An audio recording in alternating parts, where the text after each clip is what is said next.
I know exactly what a lot of you are thinking before we even start this video. What about Hover Air? And honestly, you're right. In fact, while I was putting this video together, another leak surfaced showing what appears to be Hover Air's next generation drone. And trust me, there's a lot to talk about there. I'll be making a completely separate video because that product deserves its own dedicated breakdown instead of being squeezed into just a couple of minutes here. But today, I want to focus on another company that's quietly making some very interesting moves. Insta360. Because over the past few weeks, patent drawings and new rumors have surfaced, showing what appears to be Insta360's first compact pocket drone. Naturally, the internet immediately started calling it the DJI Neo killer. But after reading hundreds of your comments, I think everyone, including myself, is asking the wrong question. The question isn't whether Insta360 can build a drone like the Neo. The real question is, can Insta360 build a drone that makes existing Neo owners actually want to switch? And honestly, that's a much harder challenge. Before we go any further though, let's clear something up because many of you rightly pointed this out. DJI did not invent the foldable autonomous selfie drone. Companies like Hover Air, formerly 00 Robotics, were pioneers in this category years before the Neo existed. They proved people wanted compact drones that could launch without a controller, follow you automatically, and fold small enough to carry almost anywhere. What DJI did differently was take many of those ideas and package them inside one of the most polished ecosystems in the industry. Better software, reliable tracking, controller support, FPV compatibility, accessories, and perhaps most importantly, trust. Those are two completely different achievements. And that's exactly why this Insta360 story has become so interesting. When these new patent drawings first appeared, most people immediately focused on one thing: the folding design. At first glance, it almost looks like a cross between a Hover Air and a DJI Neo. Unlike the Neo's fixed body, the patent shows a drone that folds through the center while keeping all four propellers enclosed inside protective guards. If this reflects the final product, it would become considerably easier to carry than the Neo without sacrificing propeller protection. Now, we should say this every time because it's important. A patent isn't a product. Companies patent hundreds of ideas that never become reality. But what makes this one different is that it lines up with leaks we've already seen over the past year. First, there were mysterious testing photos. Then there was the prototype spotted behind Insta360 CEO Lu Jingkang. Now we have patent drawings. Individually, none of these prove anything. Together, though, they paint a much clearer picture. It certainly looks like Insta360 has been working on a compact creator drone for quite some time. Now let's talk about the Neo itself. Because I actually think a lot of people misunderstand why it became successful. Whenever a new drone launches, everyone compares specifications: camera, range, battery, wind resistance. But I don't think those were the reasons people bought the Neo. The Neo succeeded because it removed friction. Think about how you normally fly a drone. You grab the bag, pull out the controller, connect everything, wait for satellites, choose your shooting mode, check your battery. Only then do you start filming.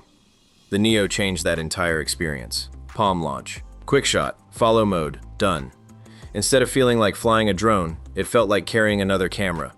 That's a much bigger innovation than people give DJI credit for, because convenience changes behavior. You don't just buy the product, you actually use it. And that's why so many Neo owners absolutely love it despite its obvious limitations. Of course, it isn't perfect. Battery life remains one of the biggest complaints. Strong winds can still challenge such a lightweight drone. People want quieter propellers, better low-light performance, improved tracking. Some even want removable storage instead of relying on internal memory. I've read hundreds of comments from Neo users over the last year, and something interesting stands out. Very few people ask for an 8K camera. Instead, they want the drone they already love, just slightly better. And I think that's an important lesson for Insta360. Because if they simply copy the Neo, people will probably just buy another Neo. They need to solve problems that DJI hasn't solved yet. Now let's go back to the folding design. Because I actually don't think folding automatically makes a drone better. This is where I slightly disagree with some of the excitement online. Every engineering decision comes with compromises. A hinge adds moving parts. Moving parts can reduce durability. They also take up internal space. That internal space could otherwise be used for a larger battery, or better cooling, or stronger structural reinforcement. DJI probably didn't choose a fixed frame by accident. It likely made that decision because it prioritized strength and simplicity over compactness. So the real question isn't, should it fold? The question is, What do we lose by making it fold? And I think that's a far more interesting discussion. A quick mention here. If you regularly shoot with drones, action cameras, or even 360 cameras, you've probably run into this problem. You finish an amazing shoot, only to realize the footage is absolutely massive. Sending it to clients takes forever, uploading to YouTube is slow, and sometimes your laptop struggles just to play the files. That's why today's sponsor, Wondershare UniConverter, has become a really useful tool in my workflow. One feature I use the most is the video compressor. It lets me reduce the file size significantly while keeping the quality looking great, which is perfect when I need to send drone footage quickly or free up storage. If I need different formats, the built-in video converter can convert high bitrate footage into formats that are easier to edit, share, or upload across different devices. Another feature I found surprisingly useful is batch processing. Instead of converting clips one by one, I can process an entire folder of drone footage at once, saving a lot of time after a long flying session. And if you have older clips that don't look as sharp anymore, the AI video enhancer can improve clarity with just a few clicks.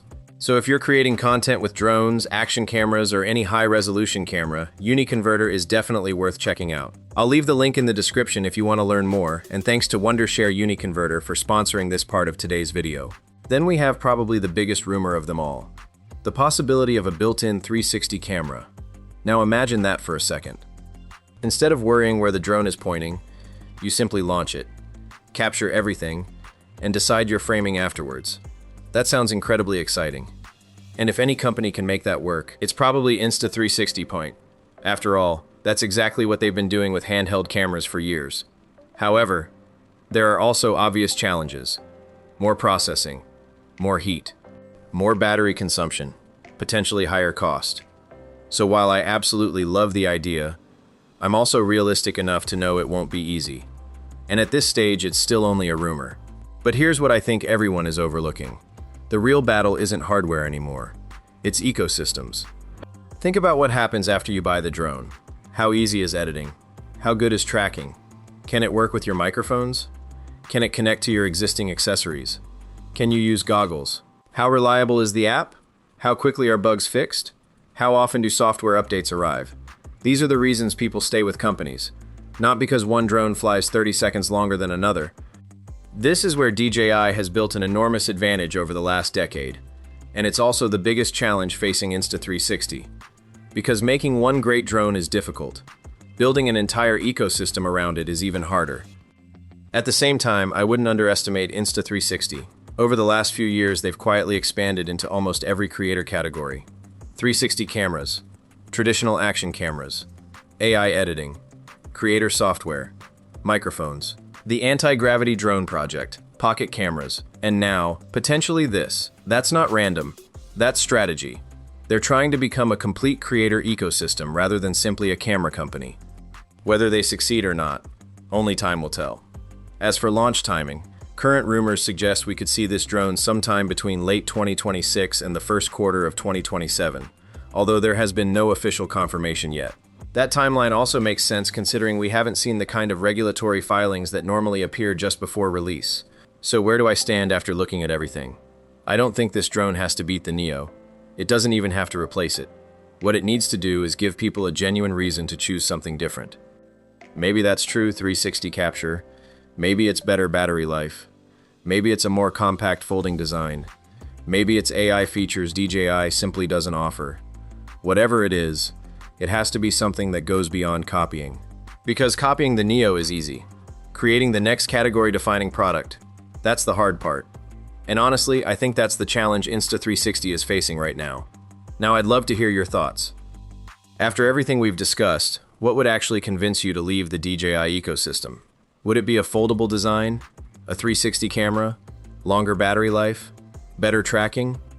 Or do you think DJI's ecosystem is simply too strong for anyone to compete with? Let me know in the comments, because after reading all your feedback on my previous video, I genuinely think this discussion has become much more interesting than simply asking whether this is a Neo killer.